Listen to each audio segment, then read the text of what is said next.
All right, everybody. So much art history and never enough time to cover it all. So let's go run through the art museum. And we are in the wrong chapter. Let's go to from beginning.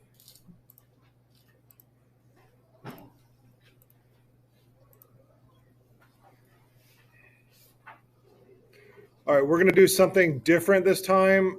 So we're doing things out of order. So our last chapter was 14. We skipped a bunch.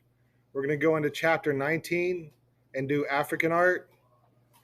And then we're going to jump to 37 and do more African art. All right, so a reminder in the header of the sketchbook on your page, I want you to write African art or chapter 19. Also, a reminder go to your table of contents and write the page number that you're starting African art on next to chapter 19. And then, as always, 5 hand drawn sketches per chapter. Okay, everybody, where is Africa? If you cannot find Africa on this map, I will stop you from graduating until you do. All right, so yes, Africa is so easy to find. And there are different portions of Africa that we're going to talk about.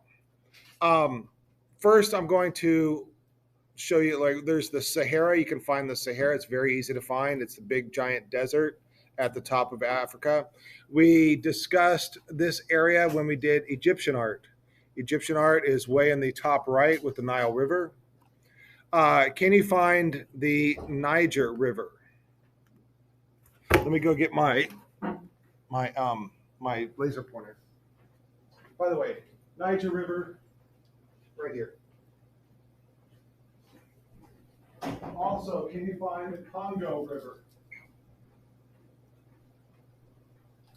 Do you know where the Congo is?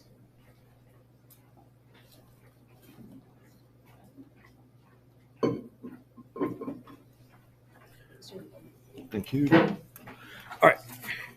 So, like I said, the Niger River is right here. The Congo River is right here in the central part of Africa. The Nile River, we've discussed that before when we looked at Egyptian art, is up there in the upper right. Now, Africa has a lot of different regions. Just like North America, the United States has a lot of different regions. It has desert, it has forest, it has plains. Same with Africa.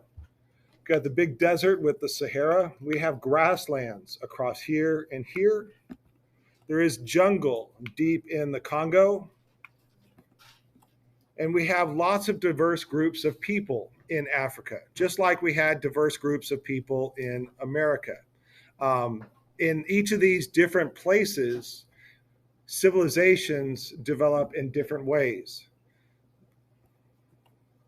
We have 52 different nations with diverse histories.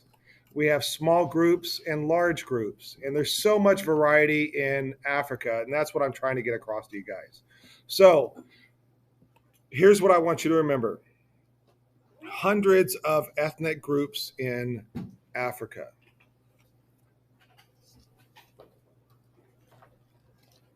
And we have hundreds of languages in Africa.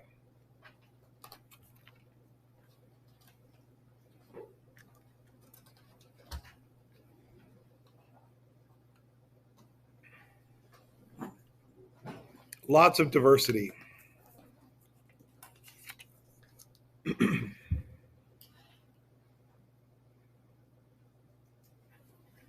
Are we ready to go on? Anybody need more time? All right, there's a problem with African art. And the main problem is that it doesn't last very long. Or most of what they made their art of is wood. And as I've told you before, especially when we looked at Egyptian art, we saw a couple of wood sculptures. Wood does not last long. And the reason why we have a couple of very ancient wooden sculptures in Egypt is because it is low humidity.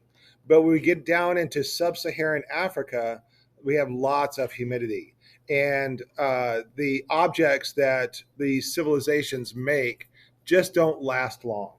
It's like, because we have, when we're looking at these very ancient civilizations, like in Mesopotamia and other ancient civilizations, there's not a lot of artworks on paper. There's not a lot of wooden artworks, because that stuff just doesn't survive. It's their sculptures that are made out of stone that survives. It's their giant buildings that are made out of stone that survive.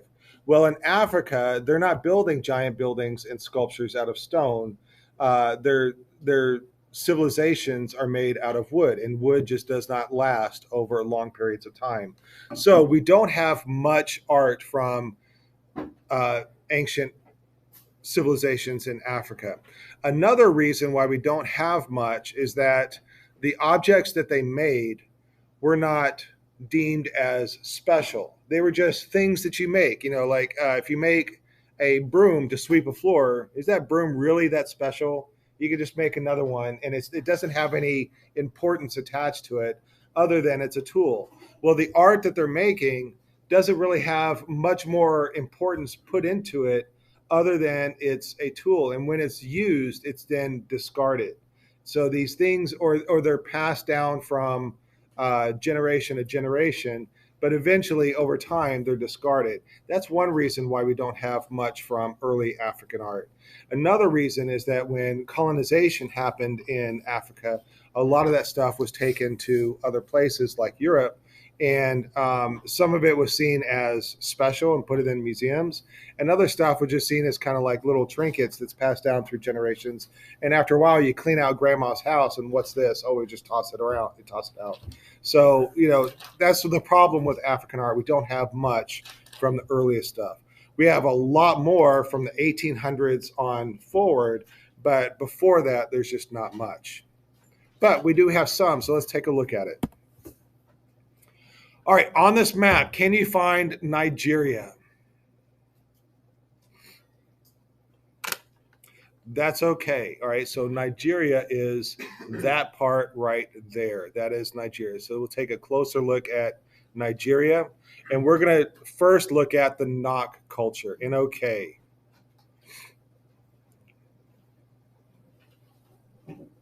And the Nok culture is mostly in the northwestern part of Nigeria. And the artwork that we're going to look at is pretty old. And the reason it survived is because it's made out of terracotta. And terracotta we've seen before. We looked at Etruscan art. Etruscan art lasted a long time because so much of it was made out of terracotta. That's this reddish clay that is used for pots. And like I said, it was used in the Etruscan sculptures that you see here and here. And then also, we haven't gotten to it yet, but the Chinese terracotta army. And the sculptures that we're looking at, they're about this size. So this guy on the left, that is not an original Nok sculpture. He makes copies of the Nok sculpture. But it was very difficult to find pictures of original Nok sculptures that showed how large they are. So I put that picture in there to show you the size of these artworks. All right, so let's take a look at these Nok sculptures.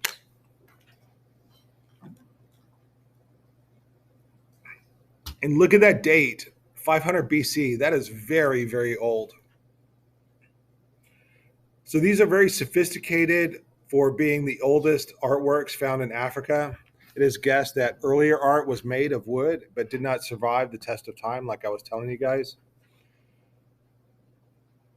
Likely these were used for rituals instead of being decorative.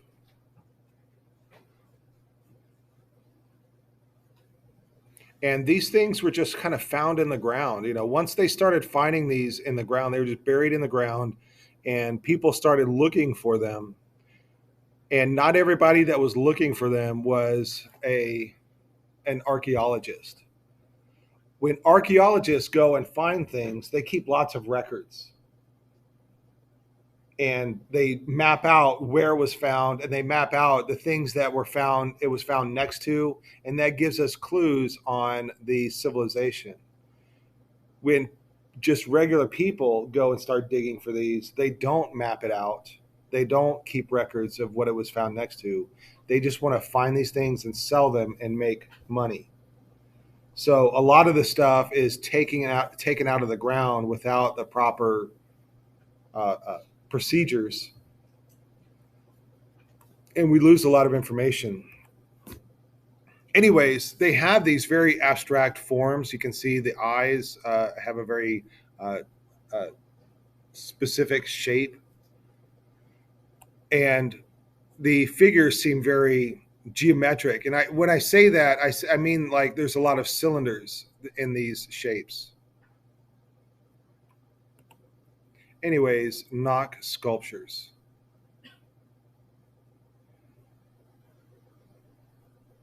All right, we are going to travel on now to the Igbo Ukwu.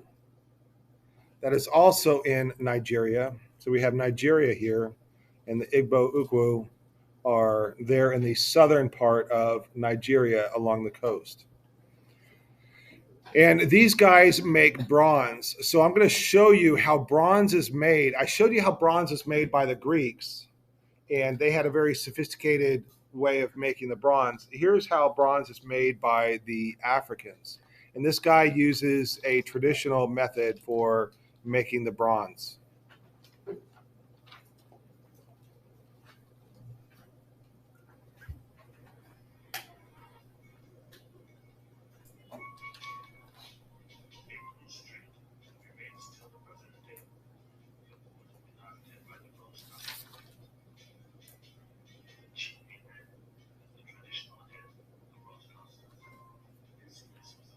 I'm going to skip ahead to this where he actually starts making the bronze.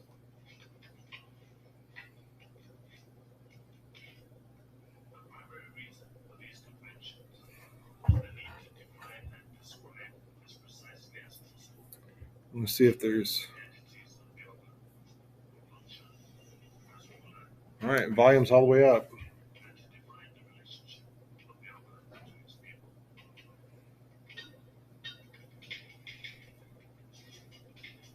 I believe he's making a mold out of clay. He's using wax now.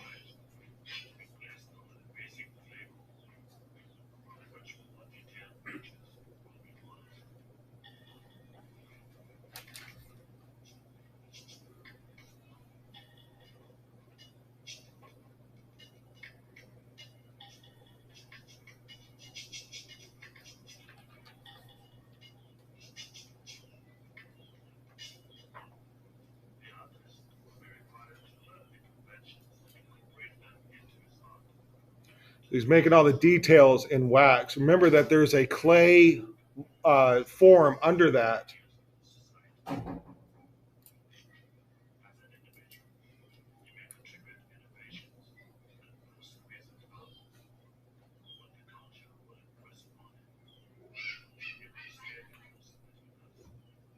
These are also wax.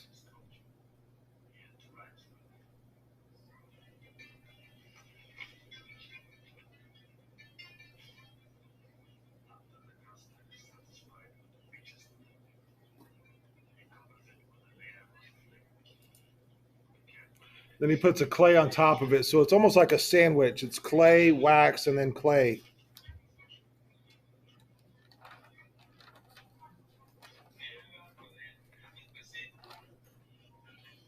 When he heats it up, what's going to happen to the wax? It's going to melt. And then there'll be an empty space between the two layers of clay. And he'll fill that in with bronze.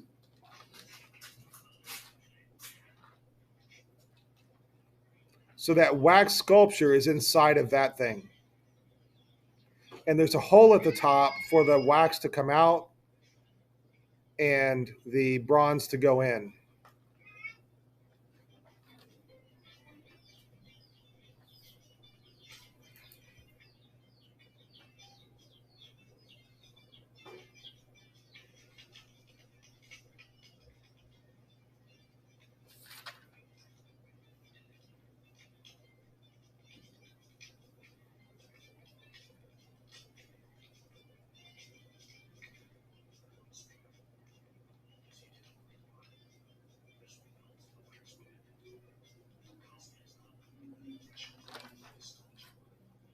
And out comes the wax.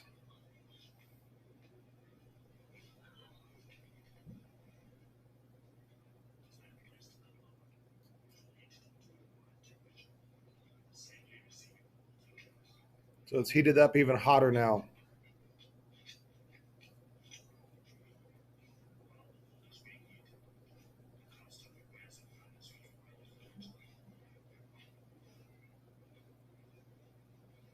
He prepares another fire pit.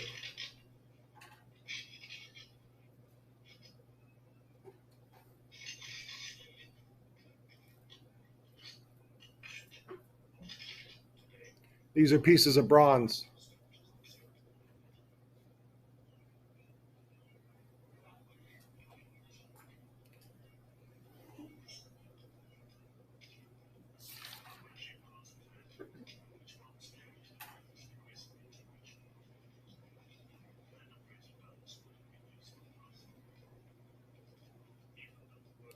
And he's going to get that super hot and melt that bronze.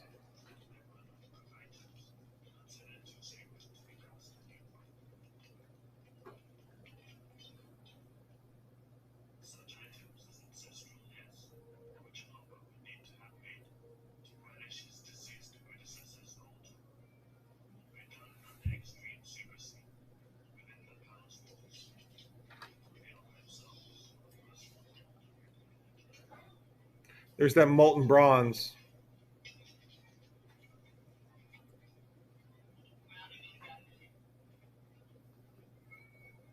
And they're pouring it into that form that he made.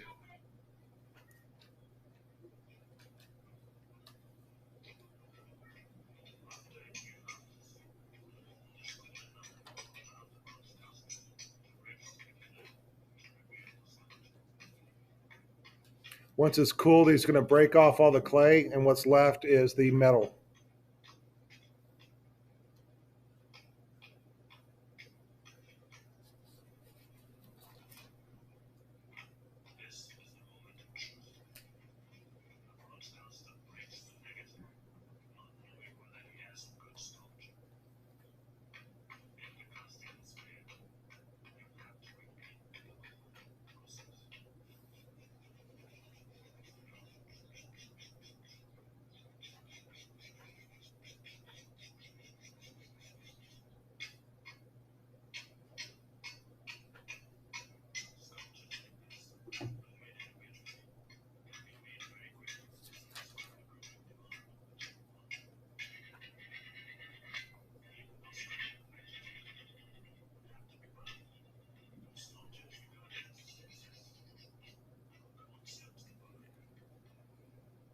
All right, and there's the final product once you get all that clay off.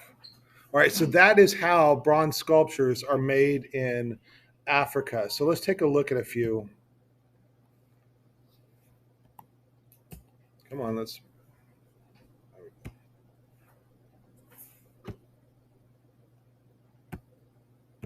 There we go. So here are some Igbo Ukwu sculptures. And what we have on the left is the handle of a fly whip. And this would have been used by a king or somebody of royalty. So they use the same method that you just saw to make this out of bronze. And coming out of the bottom of this would have been horse's hair or ox hair or animal hair that comes out, and you're able to whisk the flies away. They made basin bowls, altar stands, staffs, swords, scabbards, knives, pendants, all kinds of things. The Igbo believe in one god, and that is Chukwu.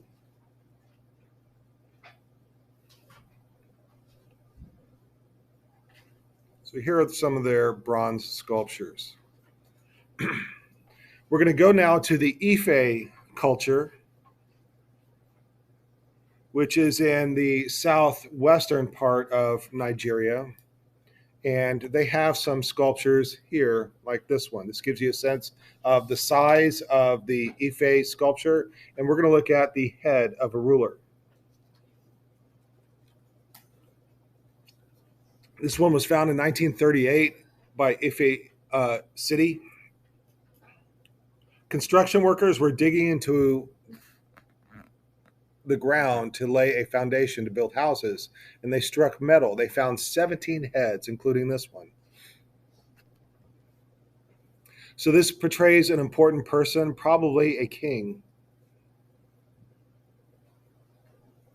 And it has a beaded headdress originally painted in red and black. Now, at first, art historians did not believe that these were made by Africans. The reason why is that their heads were too realistic to be made by Africans. Africans don't make art that is realistic. So that was the opinion of art historians from the 1940s. So they said that the images on the left, that is African art, and what is there on the right, that is not African art. That it must have been made by other people. So if you compare it to European art, it looks much closer to European art. So it must have been made by, and they said that it must have been made by people from Atlantis, is what they said. So that shows their bias and their ignorance of the people of Africa. This one on the back of it, you can see that the head is open, but if you look closely, you can see all these stripes on the skin of the figure, and that is possibly a reference to the scarification that some tribes do on their faces. And what it reminds me of is when you do cross contour drawings in art to show the roundness of things. But these stripes on the figure, on the head, are quite common in these Ife sculptures. These are a zinc brass alloy,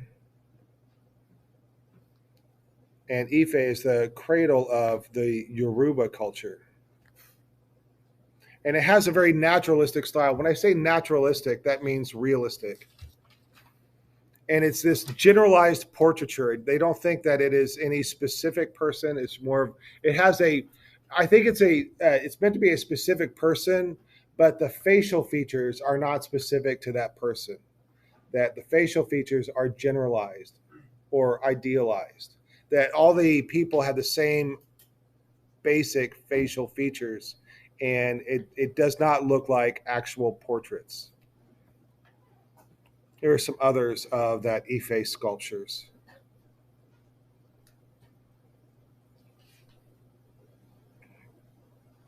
So now we're going to go to the country of Benin or Benin.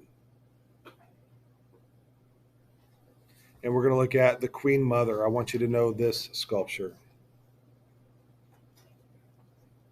I was starting the slide ID list yesterday, and I think that I'm going to put this one in the slide IDs. Anyways, this gives you a sense of how large this is. I could not find a picture of a person with it, but you can see in comparison, in the context of an art museum, it looks like the face is either life size or smaller than life size. If we look at it from the front, this is Queen Idea. Her son is the first West African monarch to establish diplomatic relations with the Europeans, and that is the Portuguese.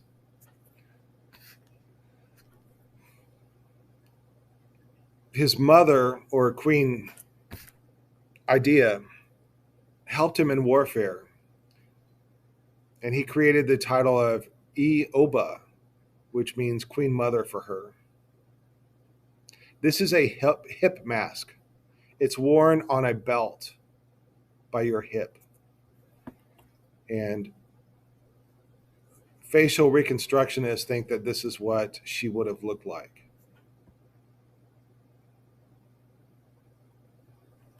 So if you look closely at the top of her head, it looks like, what it looks like to me is,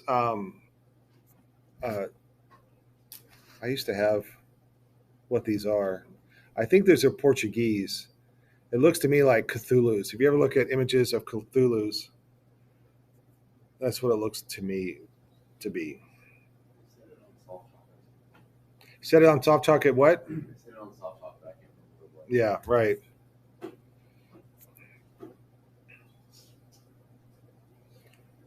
All right, moving on. We're going to go to the Benin bronzes or the Benin bronzes. And this photograph right here is taken in the museum in London. And what we're looking at is a bunch of bronzes from Benin City or Benin City. So each one of those rectangles that you see there is a different bronze sculpture, just like the ones we saw the guy making. The guy was making a bronze sculpture in the style of these Benin bronzes. All right, I'm going to do a little bit of history with you guys. We'll come back. If you're not finished writing down the information up here, we'll come back to it. So, this is Benin City. It was a very impressive city. It was wealthy, it was orderly, and it was full of resources. And their main resource was palm oil. Palm oil is used in a lot of stuff at the turn of the century. And we're talking about 1850s. The Industrial Revolution has happened. There's factories, there's machines. Palm oil is used as the oil in those machines, and the Europeans need a lot of palm oil. Benin has a lot of palm oil. So they're making deals with these African nations and trading for palm oil. This city has a lot of these bronze sculptures on display all around the city. And these bronze sculptures, tell the stories of kings and ancient kings. Anyways, palm oil. This is the palm trees that the palm oil comes from, and here are the seeds of the palm oil. And the seeds are what create that palm oil. And it's the world's most versatile vegetable oil. It is a superior frying oil. It blends well with other oils. It has a superior. It's a superior ingredient in packaged baked foods. Its low production costs make it cheaper than other frying oils. The foaming agent is used in shampoo, liquid soap, or detergents. It's used in cosmetics. It's used in biofuels. It's a preservative in processed foods, and it raises the melting point of ice cream. It's used as an adhesive that binds together the parts of the fiberboard, and it's made in everything from plywood to auto parts. So the Europeans are very interested in getting palm oil. Like I said, they trade with the Europeans for things of ivory and palm oil. Now, long story short, the British start being jerks to these African nations. They start implementing unfair trade practices and unfair treaties. Oba Ovan Ram, when I'm trying to pronounce these, Nog Baisi, saw that similar trades had ruined nearby kingdoms, and so he starts refusing to cooperate with the British. And on January 2nd, 1897, General James Phillips went to Benin City to try to tell the Oba, the ruler, to stop interfering with British trade. Basically, is start trading with us again, or else. And he gets stopped before he gets to the city, and because the city is having a festival, a religious festival, and they could not, as part of that festival's rituals, to not be disturbed by outsiders. And he tells the British to come back in a month. We don't know what happens, but I don't know if it's the British that starts the fight or the Africans that start the fight, but there is a fight, and all of the British are killed except for two. There were 250 men in that group, and there were two survivors. So they go back and they tell the story that they were attacked and killed. So the British return with more troops, 2,500 troops, better soldiers, better weapons, and they go on a punitive expedition. Punitive means they're going to punish. And the object is to destroy Benin City and kill the Oba. So, like I said, they have superior weapons, and basically it is machine guns and cannons and rifles against swords and spears. And it is a bloodbath. Benin City is ruined and looted. Of the British, there are 8 deaths, and of the Africans, they did not record any of the deaths, but it must have been in the hundreds or the thousands. One account says there were hundreds of dead bodies. Anyways, the British loot the place, and you can see here they've stacked up all these bronze sculptures and ivory, and here are some of their proud moments taking pictures. And here are the Benin bronzes. These are these rectangular things that you saw in the British Museum. And so they get all of this gets taken back to Europe. You can see there are sculptures on these shelves. The Benin bronzes are hanging up on and then all the ivory was taken. And the Oba was excommunicated, or what was it? Not evicted, but banished. And he went to Calabar and lived out the rest of his life.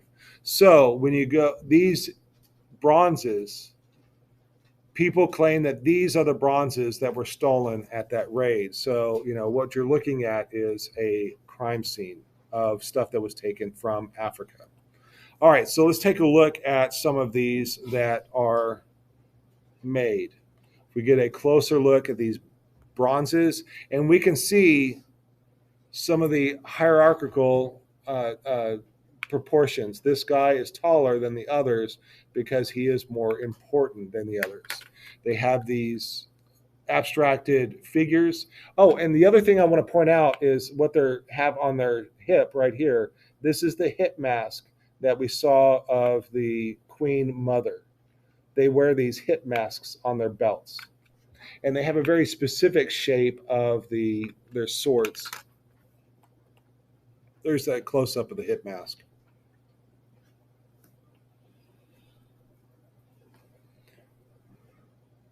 All right. Anyways, I think these are really cool images. And there's a big push now to return the bronzes back to Africa. This guy right here, his grandfather was part of that expedition, and he has these Benin bronzes in his house that have been passed down from his grandfather to his father to him. And he has taken a trip down to Benin and returned the stuff. Other museums are beginning to return the artwork that was taken. So there's a big push now to recognize the atrocities that happened in Africa and to rectify some of that and return some of the artwork. Now, there is an argument that had not these artworks been taken, they might have been lost to to history, just like all the other art, African art is lost to history. There were other bronzes that were made that have been lost to history. They were destroyed, melted down to make swords, melted down to make other artworks. So there's an argument to say that had this not happened, we wouldn't have this wealth of artworks to look at. But there's another argument that says, well, it was stolen. You can't tell us what to do with our artworks. We can melt it down for ourselves if we want. If that's what our people wanted. That's it was a metaphorical rape of our civilization. Anyways, so there's different arguments going on with what to do with the Benin bronzes. This one right here is an altar. And I'm going to skip past this one, and we're going to go to Mali. By the way, I want you to write down these countries' names.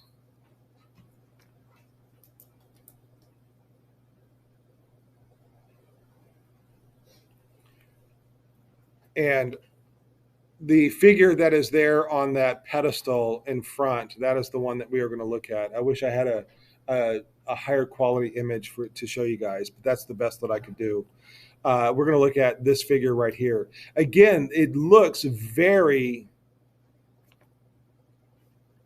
geometric, like it's organic in the shape, but the forms look very cylindrical.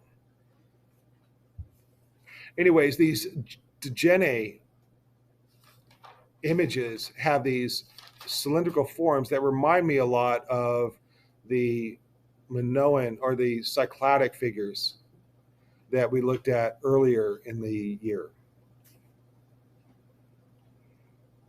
It looks like he's in pain, and they're wondering. Art historians wonder if he's possibly sick, and if we look at the back, we have these rows of convex bubbles and rows of concave bubbles, and they wonder, is this an illness? Is this open sores, or is it scarification, which is a practice that was done by the indigenous Africans? Another problem with African art is that I don't want to say a problem, but it's a difficulty in knowing what all of this is, because their histories were not written down. Their histories were oral, passed down from one generation to another by word of mouth. So, and somewhere around the 1800s, the newer generations were not as interested in the stories as the older generations were, and so there's a loss of the stories being told. So all this history is just gone. There's no way to know for a fact what the reality is here. And I want to share with you this Friday Mosque. There are areas of Africa that are heavily Christian. There are areas of Africa that are heavily Muslim. And there's a lot of mosques in Africa. This one was constructed in the 13th century, and it was built by the first Djenne king to convert to Islam. In 1830, a Muslim ruler thought it was too lavish, so they razed it to the ground, and then they rebuilt it in 1906 and 1907. It's made out of adobe.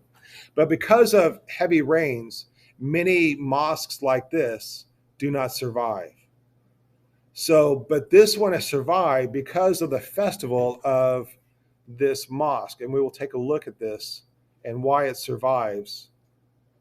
But if we look, there are lots of these these poles sticking out of it. And there's a reason why these poles are there, which we will see in just a second. So they have this festival once a year where they put on a fresh coat of mud onto the mosque. So let's take a look at this festival.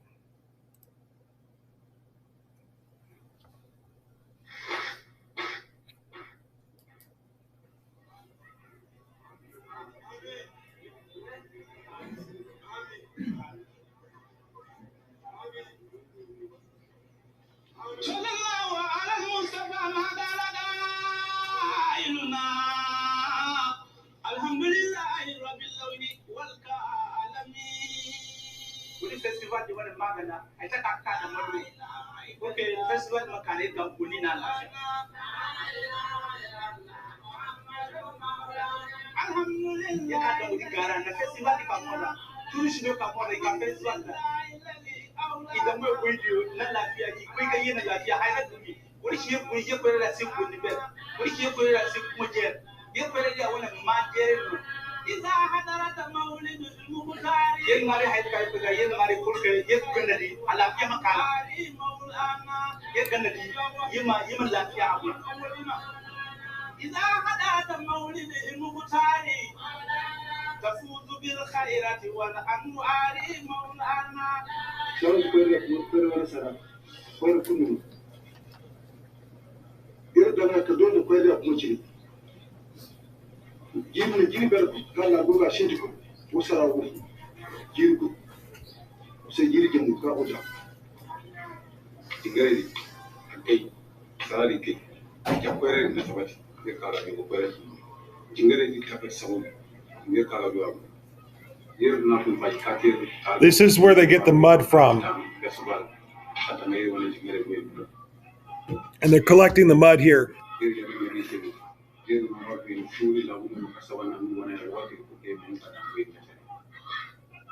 Tout jeune de la ville de Djenné, de chaque année, à chaque village, nous participons tous à ça.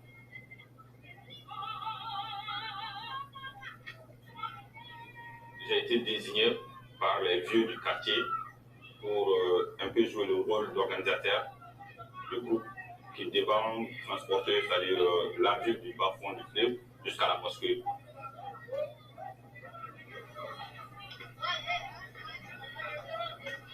Et une fois arrivé au niveau de la mosquée, diriger les jeunes pour apporter, c'est-à-dire l'argile aux maçons.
Okay, because of time, we're going to move ahead to South Africa, and we're going to look at Lydenburg.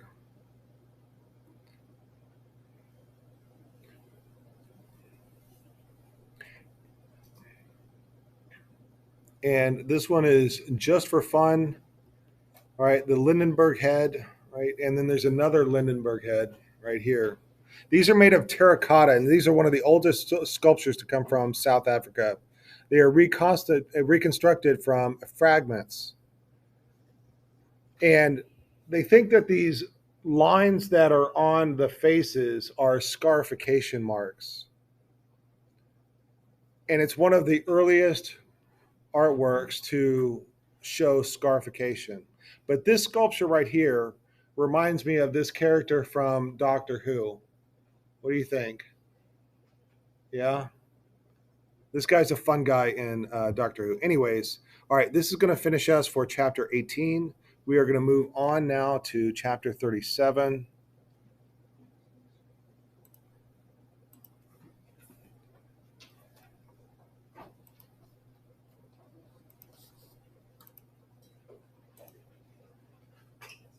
I know we're cutting it short, but let's go ahead and get set up for chapter 37.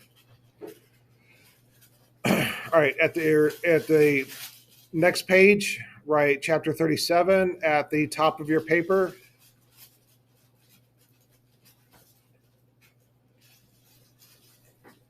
And then go to your table of contents and find chapter 37 and write this page number next to that.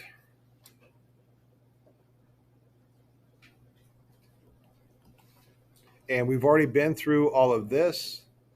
So tomorrow when we come in, let's go ahead and write this down. Tomorrow when we come in, we will be able to start right here. Are there any questions about anything we've seen so far?